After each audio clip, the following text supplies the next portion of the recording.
Hello and welcome to Soul's Compass Healing. My name is Brianne and I sincerely welcome you to this space. Today we are going to be discussing this Cancer new moon happening on June 24th, 2025. And I am so excited about this new moon because it's a Cancer new moon conjunct Jupiter, okay? Jupiter expands whatever it touches. And so this means that we are being absolutely having the magnifying glass over Cancer medicine, which is the antithesis of what our culture, Jupiter, has been conditioned into doing. And so this is a perfect time for us to be having dialogues with ourselves, whether that's our journal or with each other, about how natural it is to have an ego and how to integrate that ego in a healthy way.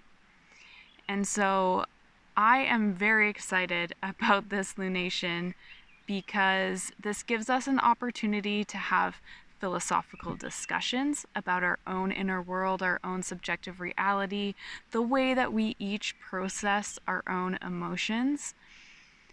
And it also gives us an opportunity to really think about the bigger picture of what is safe space within our culture. Within our culture, where are the safe spaces?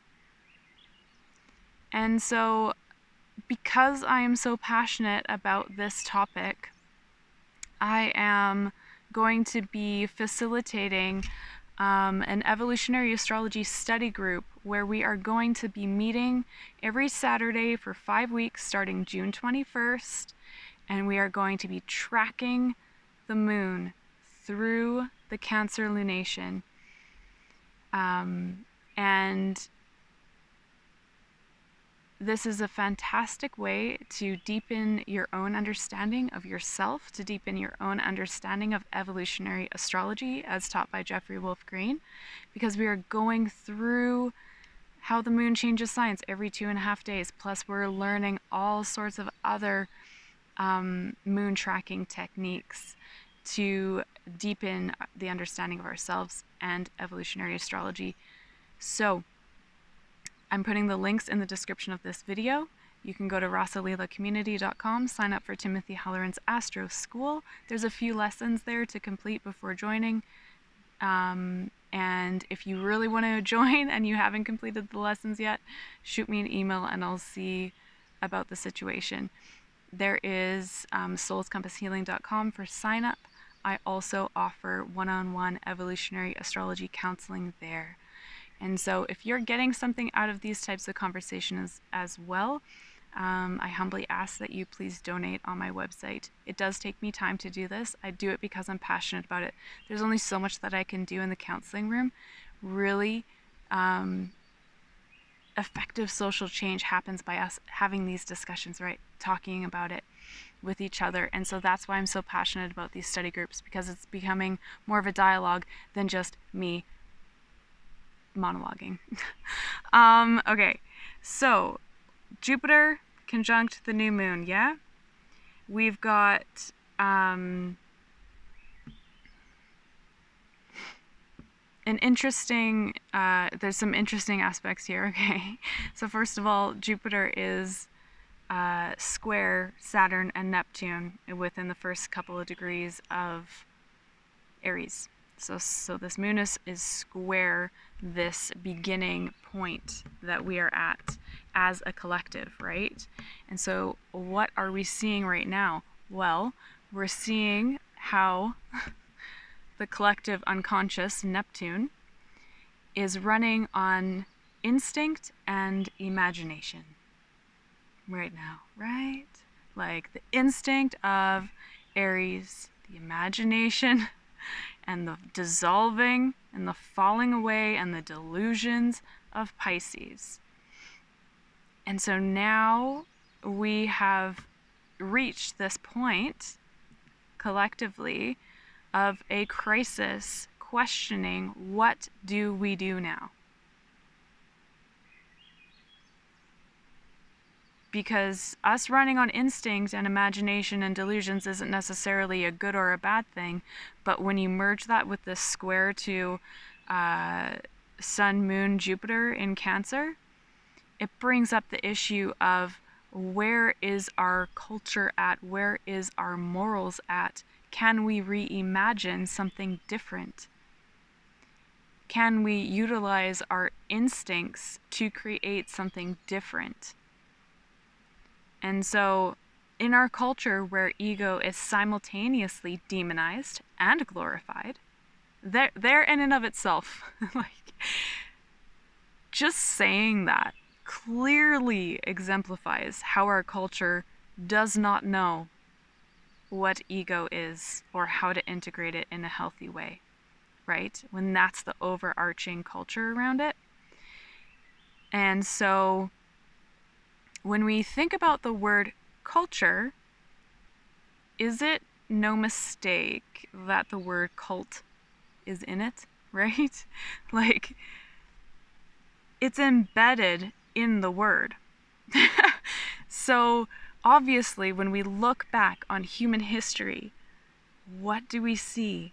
Time and time again, repetitious patterns of people forming cults around anything under the sun, right? It could be around a religion, it could be around literally anything. And so we have embedded in our collective memory bank this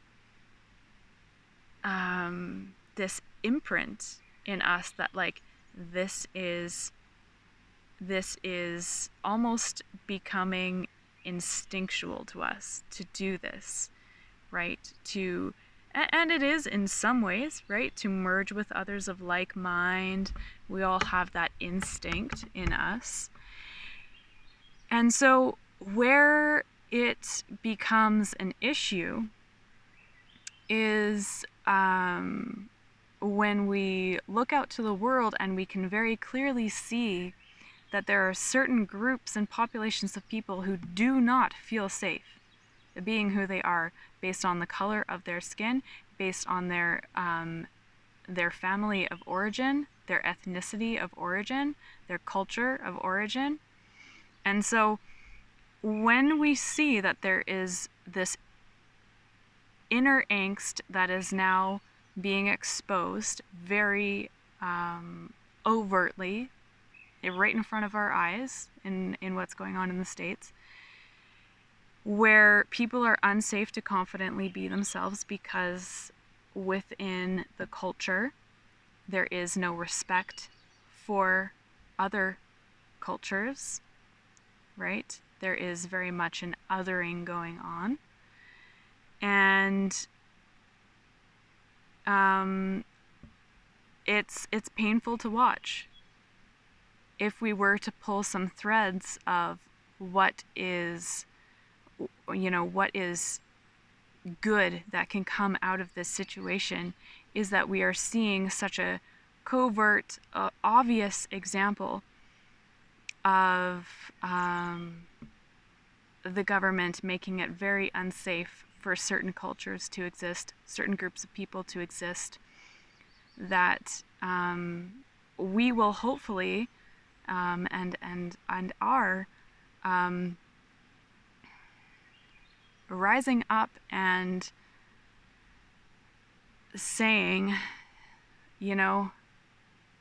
we are soul family here. What you do to another person might one day be me.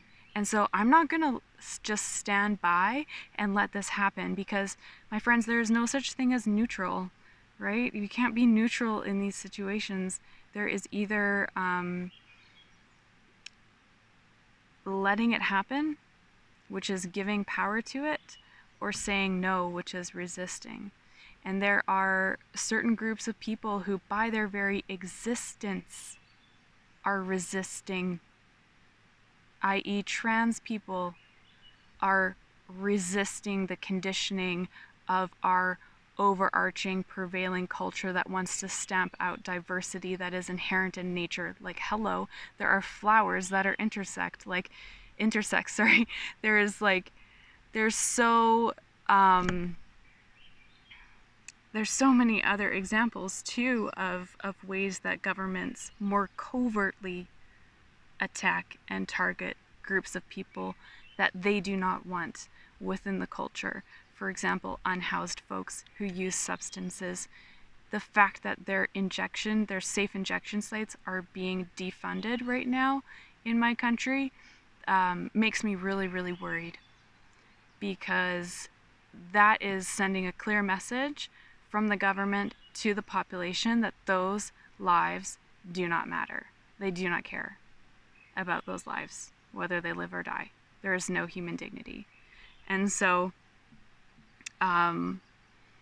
yeah, this moon is forming a yod with Pluto at the apex of it and Mars the other player. So Mars in Virgo now. And so this discussion is coming from this place of a Pluto retrograde in Aquarius as well, being a very a very bottom line here in terms of people who are on the fringes of society.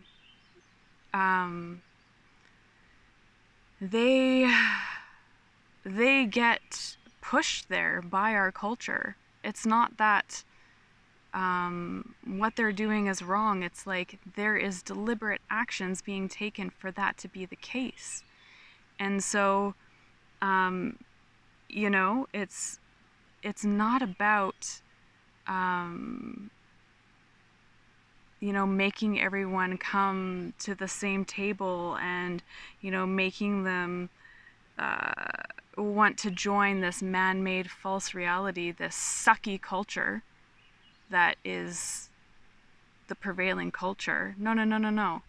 It is about their very existence being an act of resistance.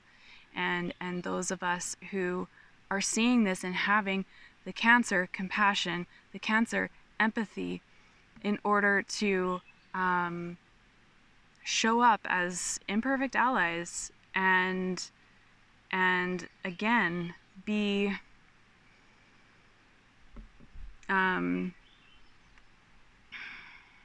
creating safe spaces within the prevailing culture for diversity to exist, for folks of different cultures to exist together, to find ways where we are that soul family, right? And it really comes down to, like, yes, my passion for social change and how Mars and Virgo can be tricky, because we can be, wanting to take action, yet at the same time be wanting everything to be perfect straight away, or having a really well polished plan. And you know what? It's about service. So even if we're not showing up perfectly for one another, if we are showing up on a bedrock of having the human heart at the center of why we are showing up for each other, where it is about how we are connected and, really showing up empathically to our differences, and recognizing our differences and upholding our differences, and shouldering each other up. Like, that's what it's about. It's not perfect. But yeah, it's Mars and Virgo can also be tricky because dealing with Cancer, this Cancer season, when we are really digesting our emotions can stagnate us. They can also propel us forward, right? And what determines which road we go down is actually simple. It's the processing of emotions. It's the actual taking time out to process our emotions in a safe space, whether that's self-created or with our neighbors, our brothers, sisters, our friends, a trusted counselor, whatever. You know, it's so important, because what happens when we intentionally feel and process and emote is a catharsis occurs, where that which has been pushed down, that which has been repressed in the cult of our culture as not okay, so push it down. When that valve gets released, it is so healing. So this Mars in Virgo is ruled by Mercury in Cancer square to Chiron. It is so healing for our journeys to realize that when we are wounded in any way, we are actually wounded holistically. It affects our holistic body. You know, if I get, if I fall down in the forest and I hurt my knee, there's going to be physical pain. There's also going to be an emotional reaction. There's also going to be a mental, like, do you know what I mean? It has an imprint and impact on all levels. And so when those traumas occur and those emotions get stifled, it stagnates our healing journey. Big time. Big time. As I said in the last video, emotions is you know, how we evolve. This is a teaching of Jeffrey Wolf Green, founder of Evolutionary Astrology. So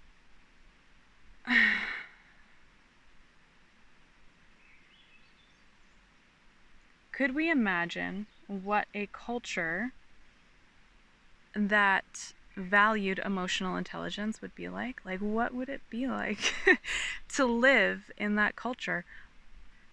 Wow. Even just like that like invitation to even imagine that is like, just makes my body feel relief. Even just that. Even just that. And so these are the types of questions that we should be getting together and asking each other. There is an opportunity to reimagine. There is an opportunity to get in touch with our instincts. That is, you know, something that we really have to pull the threads apart between our instincts and our conditioning, right? Like, what comes as a knee-jerk response to us because it is in our human desire nature to do that, and what is a knee-jerk instantaneous response because that is what we were conditioned to do, right? So it's about kind of sorting out those threads that tie us together so that we are actually able to come into our own emotions and use them as informants about what are the right and next best steps for us to take for humanity's sake. Like what we are going through right now, North Node Pisces, y'all, this is all so much bigger than each of us, and yet each of our emotional journey of healing is so important and so integral back to the whole, right? It's time to be checking in on one another. It's time to be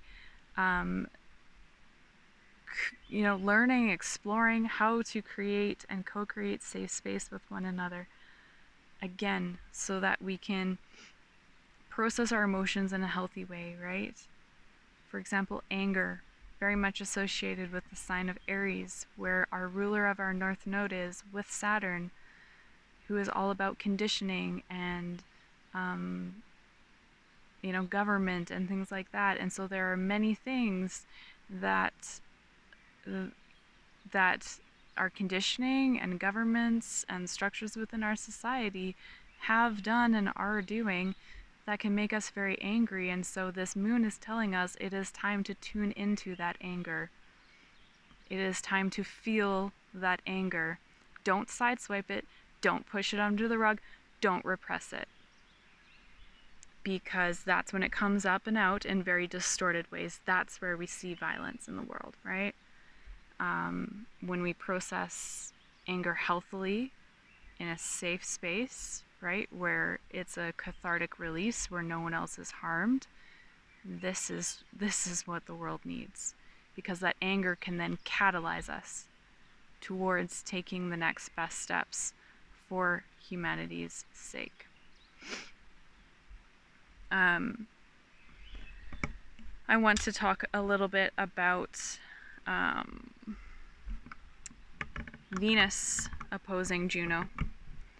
So Juno has been stationed and will be stationed at 16 degrees a Scorpio. I don't know when she's going direct, sometime in July. And at the time of this new moon, they're opposing one another. And I think this is really interesting because it's exposing the fact that relationships have an evolutionary intention, and relationships also have, there's like two sides to the coin, right? Venus in Taurus is the inner relationship with oneself, and our own value system. Every person has the prerogative to develop and maintain and consolidate and nurture and tend to their own value system.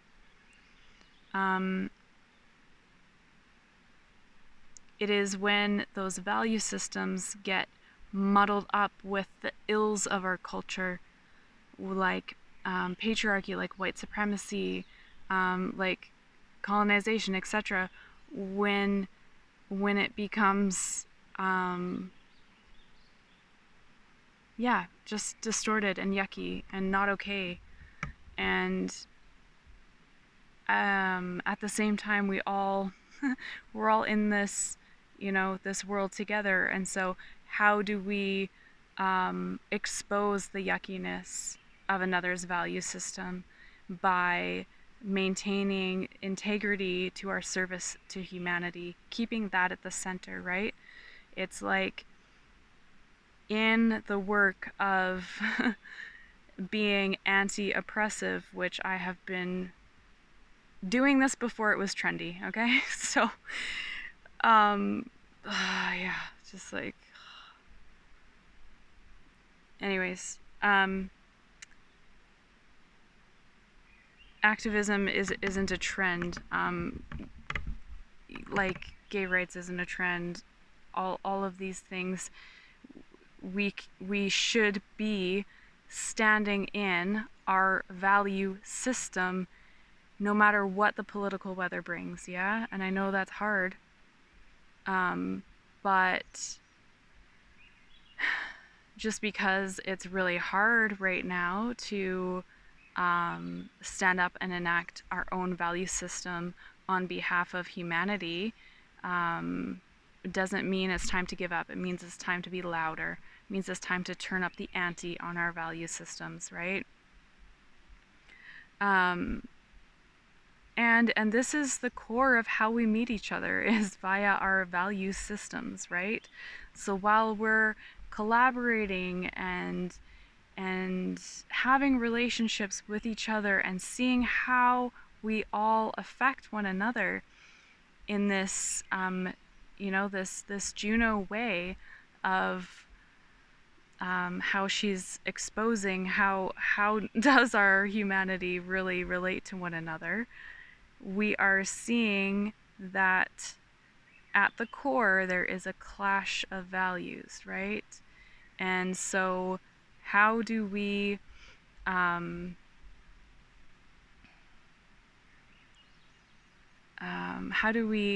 in our own interpersonal lives, to bring it down to the interpersonal, how do we maintain our own value system while being in relationship with another person, right? And this is like the different levels that I'm always speaking to. I'm speaking to the macro, the collective, the sort of like overarching collective themes, and then sometimes I bring it down to more the micro, the interpersonal, and it's all fractal. It all mirrors each other, right? We can have big cults, we can have government parties that are cults, we can have religions that are cults, we can have a cult between two people too. And so it's really important, this centeredness in our values. And with Uranus at the anaretic degree, so the final degree of Taurus at the time of this new moon, Uranus will be entering Gemini in July. I don't have the date on me right now, but it's about our individual value system. How do we give momentum to catalysts for change, for the betterment of humanity, for reasons that come out of compassion and empathy and consideration for each other, because all of those things are the antithesis of what a cult usually turns into, right? Which is starting with empathy and compassion and consideration for another, but then sickly twisting it into a manipulative, coercive force that keeps people oppressed. And so it is so important for us right now to be keeping humanity's growth, humanity's evolution at the centerpiece of our togetherness when we are looking out for one another, when we are checking in on one another, when we are having the relationships that we have are in all of the time. And so, yeah, I think that is really all that I'm going to mention today. I want to thank you so much for taking the time to tune in. I hope that you found value in what I had to say, and I hope that you all are taking rests and taking breaks, and that we can slowly build together more of a network, so that when we are standing up and fighting this fight, the good fight for humanity, we can take breaks with one another, right? If we are always forced to be on the front lines because we don't have any other support in our life, that is really hard. That is when we get burnt out. That is when the Aries fire just burns big and bright and then it's gone. And we don't want that, right? We want to have collaborations where we can take shifts with one another, where we can check in on one another. And so this is also a main orientation as to why I've started these study groups, because this is about us taking care of one another, really, and doing the cancer medicine of showing up for one another, empathically listening to one another, and learning with one another. So thank you so much for listening, and I will talk with you about the Capricorn full moon next.